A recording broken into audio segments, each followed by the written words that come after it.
नमस्कार, मैं अंकिता वैष्णव और आप देख रहे हैं उदयपुर न्यूज चैनल।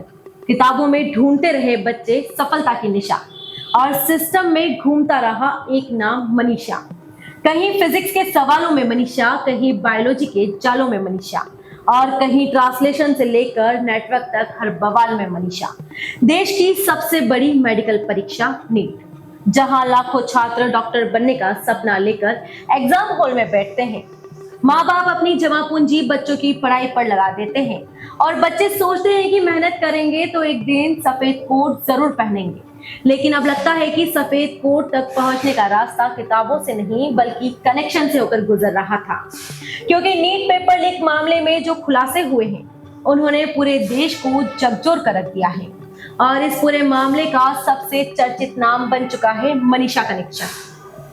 जी हाँ, एक नाम, दो नाम नहीं बल्कि तीन मनीषा, और तीनों के तार जुड़े हैं नीट पेपर लीक केस से। पहली मनीषा संजय हवलदार, जिस पर फिजिक्स पेपर लीक कराने और सवाल बाहर पहुंचाने के आरोप लगे हैं। दूसरी मनीषा मंधारे, जिसका नाम बायोलॉजी पेपर लीक नेटवर्क में सामने आया है। और तीसरी मनीषा वाधमारे, जिसे प्रोफेसर कुलकर्णी की करीबी सहयोगी बताया जा रहा है और जिसकी भूमिका ट्रांसलेशन, डिजिटल कम्युनिकेशन और नेटवर्किंग तक जांच के घेरे में है।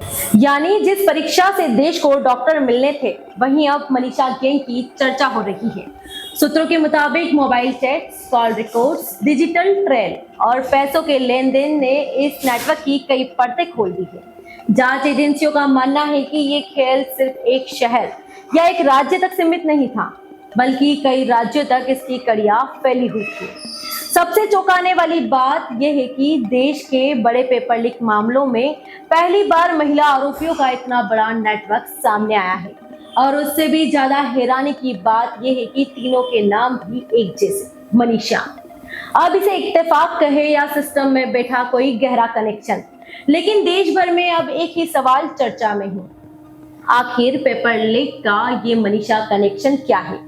उधर बच्चे फॉर्मूलों में उलझे रहे, इधर कुछ लोग फाइलों में भविष्य बेचते रहे। एक तरफ छात्र रात रात भर जागकर पढ़ाई करते रहे, माता पिता उम्मीदों के सहारे बच्चों का भविष्य बनाने में जुटे रहे, और दूसरी तरफ पेपर माफिया सपनों की बोली लगाता रहा। अब सवाल सिर्फ पेपर लीक का नहीं है, सवाल उस भरोसे का है जो हर छात्र इस सिस्टम पर करता है। क्या मेहनत अब सिर्फ मोटिवेशनल स्पीच तक सीमित रह गई है? क्या परीक्षा केंद्रों से ज्यादा मजबूत पेपर माफियाओं के सेंटर हो चुके हैं? और आखिर वो कौन है जो पर्दे के पीछे बैठकर इस पूरे मनीषा नेटवर्क को चला रहा था? सोशल मीडिया पर अब लोग तंज कस रहे हैं, नीट की तैयारी करो या मनीषा से यारी करो। और आखिर में बस इतना समझ लीजिए, इस दौर में मेहनत भी हार गई जनाब, जब सवालों से पहले जवाब बिकने लगे। पहली बार किसी बड़े पेपर लीक मामले में महिला आरोपियों की इतनी बड़ी संलिप्तता सामने आई है, और जब तीनों नाम भी एक जैसे हो, मनीषा, तो चर्चा तो होगी ही कि आखिर इस पेपर लीक का असली मनीषा कनेक्शन क्या है। नमस्कार।